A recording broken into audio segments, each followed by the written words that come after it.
So, muna siya itong laag kagabi guys. Niyatot sa mga shawarma Boulevard para sa night bazaar.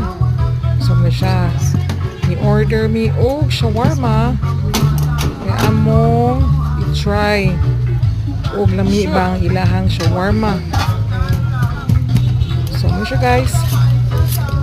Sa night bazaar sa Negros Oriental. So, muna siya. After ato, mga stall. Nibalhin na po sa goto kay ganahan ta mo kaon sa ilahang lami ang empanada. So mo siya. Ang sauce ana guys is medyo halang-halang. So lami kaayo ang empanada. Then ang shawarma wa jud makalupig sa Turks. So, but anyways, so kaon na dyan po the food trip. So lang shawarma, then lami dyan ang empanada guys. Lami dyan ang empanada. The best nga empanada sa syudad sa Bayuan. So mga ta. So na siya mong laag kagabi. Sasawan.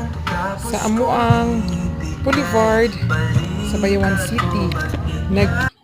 Negros Oriental. So karon ato po kanon ang tempura. So lami kayong sauce guys.